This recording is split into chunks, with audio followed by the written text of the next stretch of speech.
The Grand Chamber of the Galactic Council was in absolute chaos. And by chaos, I mean the kind of chaos that makes a supernova look like a peaceful afternoon picnic. "Order! Order in the chamber!"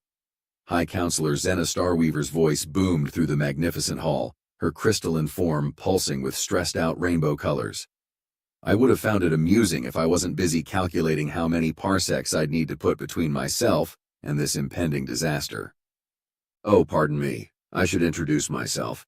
I'm Ambassador Klex Brightheart, representing the Luminarian Confederation, and currently watching the most powerful beings in the galaxy lose their collective minds. Why, you ask? Because someone went and did the one thing we've all been warned never ever to do. They killed a human. Not just any human, mind you. They had to go and kill Captain Amanda Stone of the Earth science vessel Curiosity, the same Amanda Stone who had recently developed a cure for the Rigelian plague. The same Amanda Stone who had 3 kids waiting for her back on Mars colony. The same Amanda Stone who was, by all accounts, one of the nicest representatives of her species you could hope to meet. "The Crimson Nebula pirates claim it was an accident," squeaked Representative Blip from the Silicon Consciousness. Their holographic form flickered anxiously. "They didn't know humans were what?" Snapped Ambassador Trill Stardancer of the Celestial Accord, her bioluminescent tentacles writhing in agitation. "Weren't the warning beacons we installed across every major trade route clear enough? Don't engage in hostile actions against human vessels. How much simpler could we make it?" I leaned back in my hover seat, watching the diplomatic disaster unfold. The warning beacons had been my idea, actually. Not that anyone was giving me credit for trying to prevent this exact scenario. But here we were, watching the galaxy's most powerful civilizations squabbling like nestlings over the last nutrient pod. "Perhaps," came the measured tones of Elder Quantum Thought Pattern 7 of the Machine Collective, "we should discuss appropriate responses to the human reaction." A heavy silence fell over the chamber. Even the perpetually floating spores of the fungal consciousness stopped their gentle drift. "What reaction?"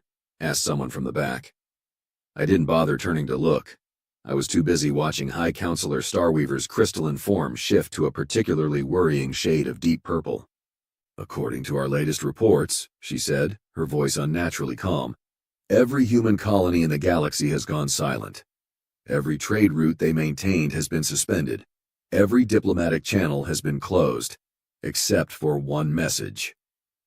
The central hologram activated, displaying a simple text communication in the human's primitive binary language. "Diplomatic relations temporarily suspended pending proportional response to acts of piracy against Earth citizens. Normal operations will resume once justice has been served." "Proportional response?" chirped a representative from the Avian Leagues. "What does that mean?" I couldn't help myself. I laughed. Every eye, optical sensor, and sensory appendage in the chamber turned toward me. "Oh, you poor, sweet summer nebulas," I said, wiping tears from my primary visual organs. "You really don't know much about human history, do you?" High Counselor Starweaver's crystal structure chimed ominously. "Ambassador Brightheart, if you have relevant information."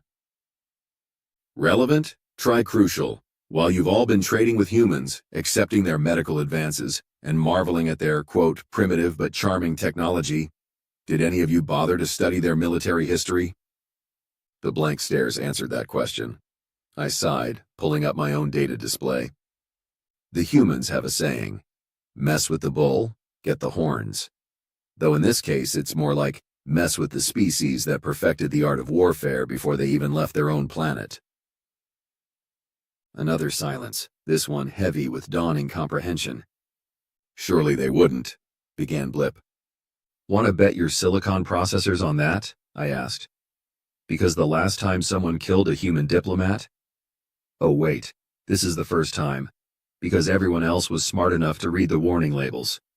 As if on cue, the chamber's emergency alerts began blaring. The central hologram shifted to a tactical display showing a massive fleet of ships emerging from Earth's space. Ships that looked nothing like the peaceful vessels we were used to seeing from humans. Ships that made our most advanced warships look like children's toys. "Well," I said, settling back to watch the show, I hope those pirates enjoyed their little moment of victory, because they're about to learn why humans put warning labels on everything. The Galactic Council chamber erupted into chaos again, and this time, not even High Counselor Starweaver tried to restore order. We all just sat there, watching as humanity prepared to teach the galaxy a lesson about consequences. And I just smiled, knowing I'd have the best seat in the house for what promised to be the most entertaining diplomatic crisis in recent galactic history. Sometimes being right is its own reward, especially when you can watch everyone else realize just how wrong they were. Let me take you back to the moment everything went wrong. Not that I was there personally, I value my molecular structure far too much for that kind of excitement. But thanks to the black box recordings recovered from the Curiosity, we all got to watch this disaster unfold in stunning clarity. The Crimson Nebula pirates, led by the notoriously arrogant Captain Rax Bloodfang, now there's a name that tries too hard, had been tracking the Curiosity for 3 standard cycles. They'd watched as the research vessel collected samples from the gas giants in the Proxima sector, conducted their quaint little experiments, and generally went about their business with what Rax later described as adorable primitive efficiency. The attack itself was textbook piracy, if your textbook was written by an overconfident fool. The pirates' flagship, the Eternal Shadow, again with the names, dropped out of hyperspace alongside 2 support vessels, surrounding the Curiosity like predators cornering prey. "Attention, Earth vessel," Rax had broadcasted, his mandibles clicking with barely contained glee. "This is Captain Rax Bloodfang of the Crimson Nebula Fleet. Prepare to be boarded. Any resistance will be met with unfortunate consequences." The response from the Curiosity was typically human, direct, professional, and in hindsight, far more patient than the pirates deserved.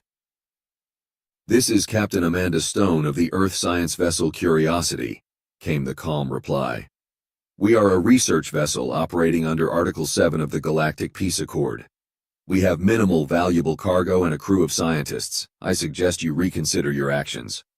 The pirates, demonstrating all the wisdom of a carbon-based life form trying to photosynthesize, laughed. The recording captured their amusement in crystal-clear quality. Several of them even made betting pools on how quickly the primitive humans would surrender. "Minimal valuable cargo?" Rax's second-in-command, Vix Shadowstrike, chimed in. "That's not what our scans show, Captain Stone. Those medical supplies you're carrying, they'll fetch a pretty price on the black market." The medical supplies in question?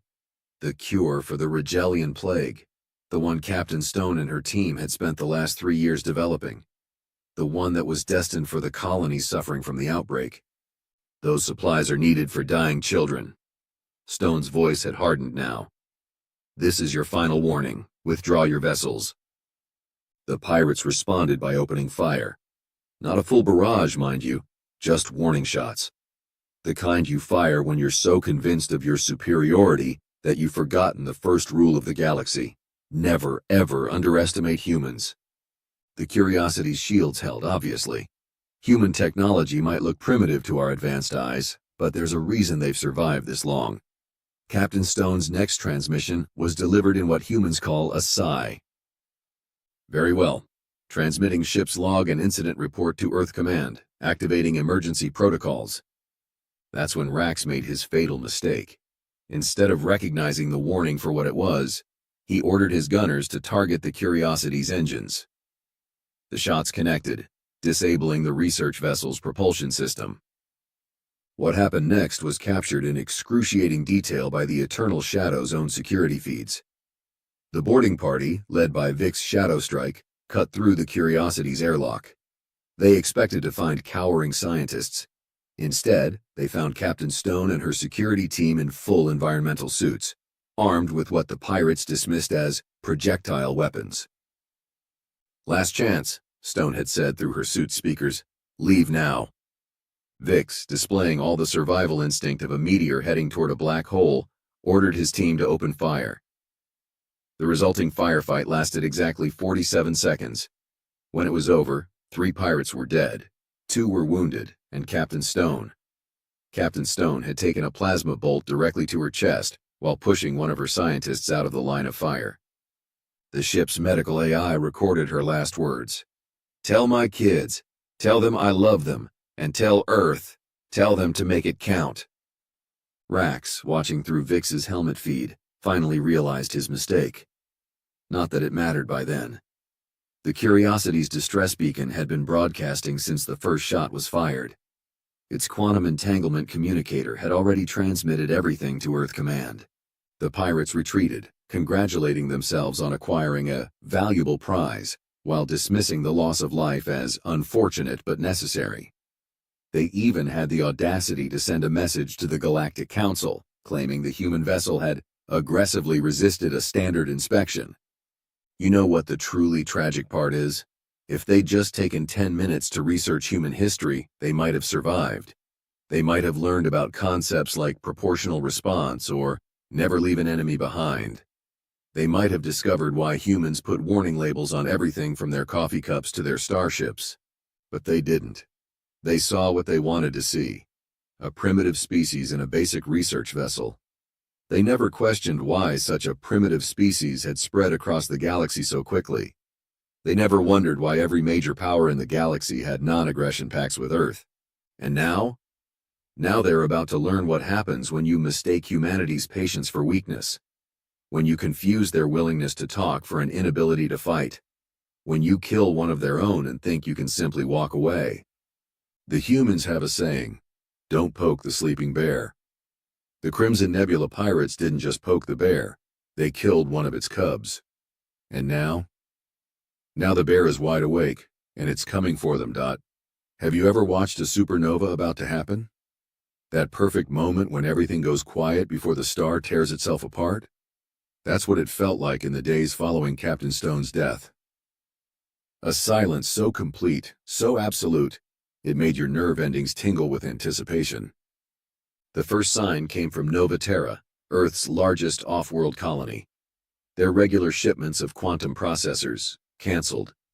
The weekly entertainment broadcasts terminated. The bustling trade ports that usually housed thousands of alien merchants cleared out in less than a solar day. Routine maintenance, their automated response systems claimed. Right, and I'm a photosynthesizing Plutonian. Next came Mars Colony. Their famous universities, which had been teaching advanced human medical techniques to alien students, suddenly announced an extended holiday. All non-human personnel were politely but firmly escorted to the nearest transport hubs. The colony's massive dome shields, previously transparent, turned opaque. Environmental systems upgrade was the official explanation. Even the Luna base, humanity's first off-world settlement, went dark. The massive tourist attractions that usually drew millions of visitors closed. The diplomatic offices relocated to temporary facilities that somehow nobody could quite find. I watched from my office in the Galactic Council's Tower of Harmony as the reports flooded in. Trade vessels reported human ships quietly departing their regular routes. Monitoring stations noted increased activity around Earth's military installations. The humans were moving pieces on the board, but nobody could see the full picture. "They're running scared," suggested diplomat Zorax of the Silicon Consciousness during one of our emergency sessions. "Withdrawing to protect themselves from further attacks." I had to bite my secondary mandible to keep from laughing. Tell me, esteemed colleague, when you scan human entertainment broadcasts, do you ever watch their nature documentaries? Their what? You know those fascinating videos where they study their planet's predators? There's this wonderful creature called a tiger. When it hunts, it doesn't charge in roaring. It goes quiet. It goes still. And then... The implications made Zorax's crystalline structure vibrate with discomfort. Our long-range sensors started picking up unusual energy signatures from the Sol system, the kind of energy signatures that suggested large-scale fleet movements. But every time we sent diplomatic inquiries, we received the same polite, pre-recorded message. "Earth thanks you for your concern. Normal operations will resume once current security matters are resolved." Then came the really strange part. Human civilians, usually found throughout the galaxy as traders, teachers, and tourists, began quietly booking passage back to Earth-controlled space.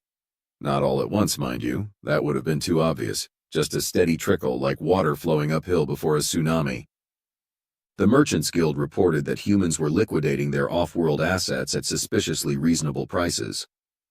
Academic institutions noted that human researchers were submitting their final papers and concluding their experiments ahead of schedule. Entertainment venues reported that human performers were canceling their upcoming shows, citing family emergencies. "Perhaps we should send a delegation," suggested Ambassador Trill Stardancer during one particularly tense council session. "Show our support for their loss?" "Oh yes," I replied, watching the latest sensor readings from Earth's military shipyards. "I'm sure they'd love a bunch of diplomats dropping by right now, just like how a plasma storm loves a radiation leak." The Galactic Council, in its infinite wisdom, decided to wait and see. After all, what could one species do? Humans were still considered relatively new to the galactic stage. Their technology, while impressive in certain areas, was thought to be centuries behind the major powers. That's when our deep space monitors picked up something interesting. The humans' orbital shipyards, previously used for building research vessels and cargo ships, had gone into overdrive. Power consumption had tripled, raw material shipments had quadrupled. And the energy signatures, well, let's just say they weren't building more science vessels. "How are they doing this so quickly?" demanded High Counselor Starweaver during an emergency briefing. "Their industrial capacity was never—" "Never what?" I interrupted. "Never measured? Never accurately assessed? Did anyone ever actually verify what the humans were capable of? Or did we all just assume that because they were polite, because they focused on trade and research, they couldn't build warships?" The silence that followed was deafening, and through it all the Crimson Nebula pirates continued their operations, boasting about their victory over the primitive human vessel. They even started advertising the stolen medical supplies, apparently unaware or unconcerned about the storm they had awakened. But I knew. I'd studied human history. I'd read about their wars, their strategies, their capacity for both mercy and ruthless efficiency. This silence wasn't the quiet of fear. This was the quiet of purpose, of preparation, of a species that had perfected the art of war long before they reached the stars. The humans weren't retreating. They were positioning their pieces. They weren't hiding. They were hunting. And soon, very soon, the galaxy was going to learn why every human vehicle, every human product, every human installation came with those famous warning labels. As I sat in my office, watching another group of human civilians quietly board a transport back to Earth space, I couldn't help but smile. The storm was coming. And when it broke, it was going to be spectacular. The first strike came without warning. Well, technically there were plenty of warnings, but nobody was smart enough to read them properly. The Crimson Nebula Pirates' primary base on Xerxes 7? Gone. Not destroyed, not bombarded, just gone. As if someone had reached down and plucked it from the surface of the planet. The council chambers erupted into chaos when the news arrived. I watched as the supposedly advanced species around me lost their collective minds trying to understand what had happened. "Impossible," screeched Representative Blip. "Our sensors showed no approaching ships, no energy signatures, no warning." "No warning?" I laughed, pulling up the human's original message on my datapad. "What exactly did you think proportional response meant? A strongly worded letter?" That's when General Marcus Chen of the Earth Defense Force decided to make things interesting. His hologram appeared in every major government facility across the galaxy simultaneously, not just in the designated communication areas, but everywhere. The fact that he could override our most sophisticated security systems like they were children's toys should have been our second warning. "Greetings," he said, looking every bit the professional soldier in his black uniform. "I'm here to announce that Earth has begun operations to address recent acts of piracy against our citizens. We appreciate your cooperation in staying clear of designated combat zones." "Combat zones?" Ambassador Trill Stardancer's tentacles twisted in confusion. "What combat zones?" Right on cue, every data screen in the galaxy lit up with a map showing dozens of red zones scattered across known space. The Crimson Nebula Pirates' territory had been divided into neat, organized sections. Each one had a scheduled date and time listed beside it. "For transparency," General Chen continued, his expression neutral but somehow terrifying. "We will be systematically eliminating pirate threats in the marked areas according to the posted schedule. Any non-hostile vessels are advised to maintain a minimum safe distance of 2 light-years from these zones during operations." The council watched in stunned silence as the first recording from Xerxes 7 played. A human vessel, completely unlike their usual designs, had simply appeared in orbit. No hyperspace window, no warning. It just was there. The ship was angular, painted in some material that seemed to drink in light, and bristling with weapons that our sensors couldn't even begin to categorize. "That's not possible," whispered Techmaster Prime of the Silicon Consciousness. "Their stealth technology was assessed at level 2. This is at least level 8. Funny thing about humans, I mused, watching as more footage poured in. They tend to keep their best toys hidden until they need them. The next few hours were a masterclass in military precision. Right on schedule, at the exact times listed, human ships would appear near pirate installations. Some bases surrendered immediately. Those pirates got to keep their molecules arranged in their preferred configuration. The ones who resisted? Well, let's just say the cleanup crews are still trying to figure out what happened to them. "But their weapons," protested Ambassador Quantum Thought Pattern 7. "The energy readings are off the charts. They're using technology that shouldn't exist." I couldn't help myself. Shouldn't exist, or shouldn't exist in human hands? Because I'm starting to think we made some rather dangerous assumptions about our friends from Earth. The humans' ground forces were even more impressive. Teams of soldiers in powered armor that made our best combat suits look like leisure wear. They moved with impossible speed, their weapons cutting through the pirates' most advanced shields like they weren't even there. One particular team, led by Commander Blake Rodriguez, became something of a legend within hours. Surveillance footage showed them infiltrating a pirate stronghold on Nebula's Edge, a facility that had repelled full military assaults from 3 different species. Time elapsed from insertion to total control, 6 minutes and 23 seconds. "This can't be right," muttered High Counselor Starweaver, her crystalline form flickering with distress. "The humans. They were peaceful. They were focused on science and exploration." "They were peaceful," I corrected, "because they chose to be. Kind of like how a fusion reactor is peaceful until you remove the containment fields." Director Nina Patel of Earth Intelligence made that point crystal clear in her only public statement. For those wondering about our sudden military capability, I should point out that Earth has been at peace, not because we couldn't fight, but because we preferred not to. Recent events have necessitated a change in policy. The pirates learned this lesson the hard way. Those who surrendered were treated humanely, processed through proper legal channels, and imprisoned according to galactic law. Those who resisted? They got to experience firsthand why humans had so many warnings about themselves. By the end of the first day, 30% of the Crimson Nebula's operations had been neutralized. The humans didn't just destroy their targets, they systematically dismantled them. Each strike recovered stolen goods, freed slaves, and secured evidence of other criminal operations. It was like watching a surgeon remove a tumor, precise and methodical. The most terrifying part? The humans were clearly still holding back. Our best analysts estimated they were using maybe 15% of their actual military capacity.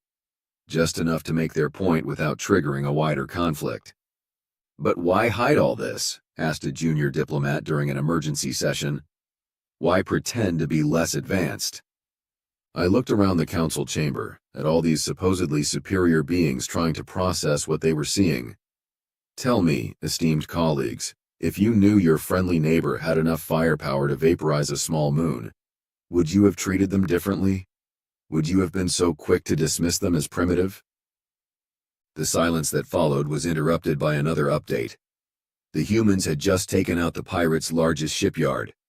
The facility had been completely surrounded by a field of quantum mines, protected by automated defense systems, and hidden inside an artificial nebula. Total time from attack initiation to facility capture? 8 minutes, 42 seconds. "Perhaps," suggested Ambassador Trill Stardenser, her tentacles now a pale shade of terror, We should review our diplomatic protocols regarding Earth? I just smiled. The show was only getting started. Quote. As funny how quickly a galaxy full of superior beings can change their tune. The emergency session of the Council stretched into its third day as report after report confirmed what I'd been trying to tell them for years. Humans weren't just another emerging species. They were what my people call a sleeping giant. We've recovered historical data from their public networks, announced Techmaster Prime, their voice modulation unit struggling to maintain composure. Their entire history is fascinating, I suggested, enjoying this far too much. A comprehensive catalog of increasingly creative ways to break things? The holographic display filled with images from human history, military campaigns, tactical innovations, weapons development, Earth's own records, freely available to anyone who bothered to look, painted a picture that had the Council squirming in their seats. Before they even developed powered flight, continued Techmaster Prime, they had weapons that could level cities. Before they reached their moon, they had bombs that could crack continents. And now we know what they've been doing while we were all patting ourselves on various appendages for being so advanced, I finished. They didn't stop developing weapons when they reached the stars. They just got quieter about it. The data continued to pour in. Those quaint human research vessels? Turns out they could convert to combat configuration in under 3 minutes. The peaceful trading posts? Hidden military bases with enough firepower to hold off a planetary invasion. Even their civilian ships had weapon systems that made our military vessels look like toys. But they helped us, protested Ambassador Trill Stardancer. They cured diseases, helped with terraforming, shared their art and culture. Yes, I said, pulling up another data file. Just like they helped the pirates understand the concept of proportional response. Speaking of which, the central display showed the latest casualty figures. In just 3 days, the humans had disabled or destroyed 70% of the Crimson Nebula's infrastructure. Not through overwhelming force or brutal conquest, but through surgical strikes so precise they could take out a pirate base without disturbing the civilian settlement next door. Their targeting systems alone are centuries ahead of our best technology, muttered Quantum Thought Pattern 7. How did we miss this? Because, came a new voice, you saw what you expected to see. Director Nina Patel's hologram appeared in the center of the chamber. Unlike General Chen's military precision or Commander Rodriguez's battlefield prowess, she carried herself with the calm assurance of someone who had never needed to raise their voice to be heard. Humanity chose peace, she continued, because we learned the hard way that war only brings more war. We developed our military not because we wanted to use it, but because we never wanted to be vulnerable again. You didn't see our weapons because we hoped we'd never need them. The council chamber was silent as her words sank in. These primitives, these newcomers to the galactic stage, had outmaneuvered us all. Not through deception, but through radical honesty hidden in plain sight. Your warning beacons, High Counselor Starweaver addressed me directly. You knew? I read their history.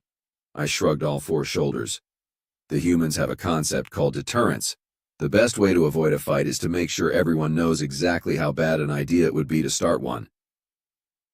Director Patel's hologram nodded. We gave you all the information. Our public databases contained our full military history. Our ships carried warning labels listing combat capabilities. We even filed impact assessments for our weapon systems with the Council's Safety Committee. Filed under non-critical technological developments, groaned Techmaster Prime. Nobody reads those. We do, said Patel. Every single report from every species.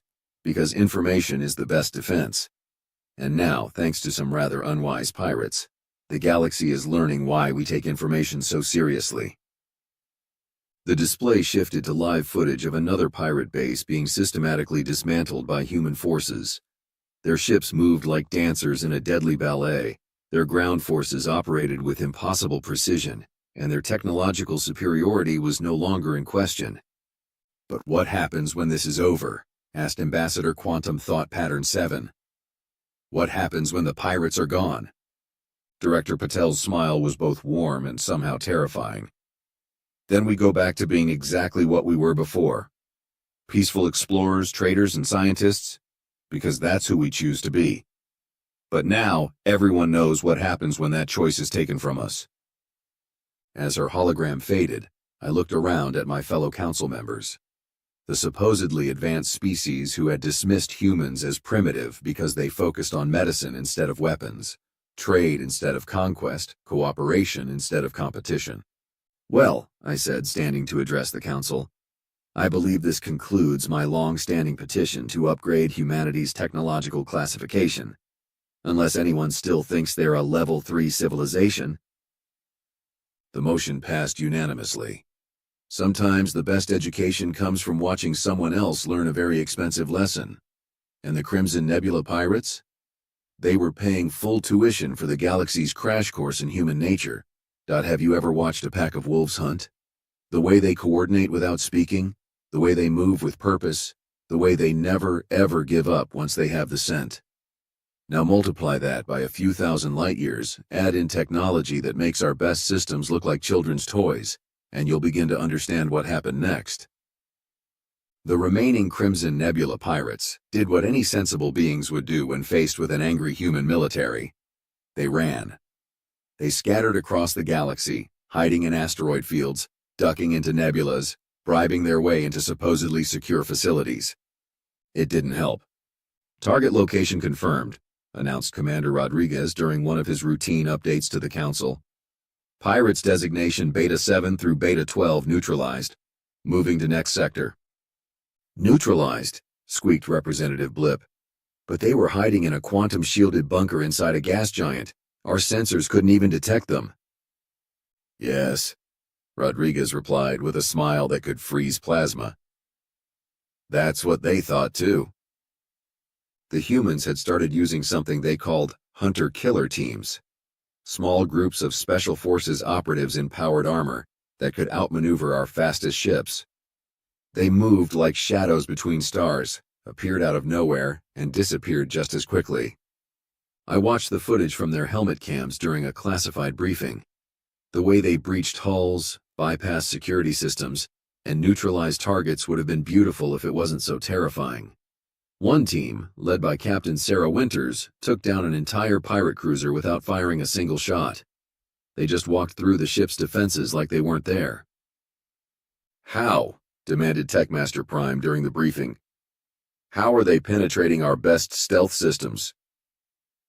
Oh, that's the fun part, I said, pulling up the technical specifications the humans had just declassified. Remember all those trade agreements where they exchanged their sensor technology for our stealth systems? Turns out they were testing our defenses, every single time. The revelation hit the Council like a quantum torpedo. For years, the humans had been gathering data on everyone's military capabilities, not through espionage or theft, but through legitimate trade and technological exchange. They knew exactly how to counter every defense because they'd helped build them. But surely they can't track everything, suggested Ambassador Trill Stardenser. The galaxy is vast. Right on cue, General Chen's hologram appeared. Target update. Pirate Lord Rax Bloodfang located in the Denver sector. Extraction team en route. Estimated time to capture, 17 minutes. Rax had hidden himself in what we thought was the most secure facility in the sector. A private sanctuary owned by one of the galaxy's wealthiest crime lords, protected by technology from a dozen different species. The humans took it apart in 16 minutes, 43 seconds. Please note, Commander Rodriguez reported afterward, that calm smile still in place. We could have completed the operation faster, but we wanted to ensure minimal structural damage to surrounding civilian facilities. That's when it hit everyone. The humans weren't just winning. They were doing it with one hand tied behind their backs. Every operation, every strike, every capture was conducted with surgical precision, specifically to minimize collateral damage.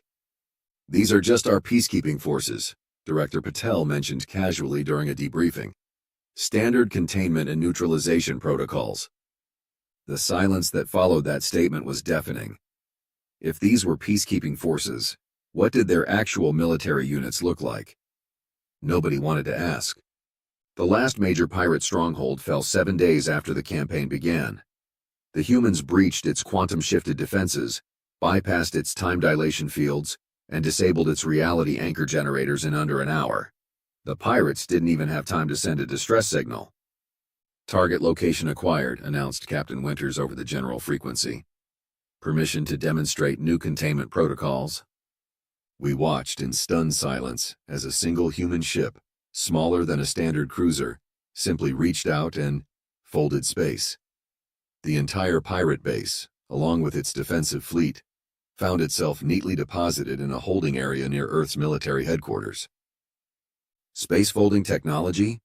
Techmaster Prime's voice actually cracked. "They've mastered space folding?" "Oh no," I corrected, reading the technical brief that had just been shared. "That's just their transport system. You should see what their weapons can do." "Actually, no, you really shouldn't. Some things are better left to the imagination." As the last of the pirates were rounded up, the galaxy got one final lesson in human efficiency. Every single stolen item was cataloged, every victim was identified, and every criminal was processed through proper legal channels. The humans didn't just win, they did it by the book. A book that we were all starting to realize they had written themselves while we weren't paying attention. The Galactic Council's new guidelines regarding human interaction were, shall we say, rather pointed. Gone were the patronizing regulations about helping the developing species. In their place, a simple 3-point directive. First, all warning labels on human vessels, installations, and products are to be taken literally. Second, any aggressive action against human citizens will be considered an act of war against Earth. Third, never ever assume humans are showing you their full capabilities. "Isn't this being a bit dramatic?" asked a newly appointed diplomat during the final ratification. The poor thing hadn't been around for the excitement. "Computer," I said, "please display footage from Operation Cleanup, timestamp 37. The hologram showed a human corvette, a ship smaller than most luxury yachts, casually towing an entire space station through a fold in reality. The diplomat quietly withdrew their objection. The pirates? Most of them survived, thanks to humanity's irritating insistence on following proper legal procedures. Captain Amanda Stone's children received personal apologies from the captured pirates, along with full compensation from their seized assets. The medical supplies were recovered and distributed to the colonies that needed them. And Earth? They went right back to being helpful neighbors. Their ships resumed their research missions, their colonies reopened for trade, and their citizens returned to spreading their culture and technology across the stars. The only difference was now, everyone understood why their ships carried warning labels. "Business as usual," announced Director Patel during the final press conference. "Though we do hope this has been an educational experience for everyone involved." The education certainly stuck. These days, even the most aggressive species give human ships a wide berth. Funny how watching someone fold space like origami can affect diplomatic relations. As for me, I got promoted. Apparently being the only ambassador who actually read human history makes you something of an expert. The council even created a new position, Special Advisor on Human Affairs. My first piece of advice?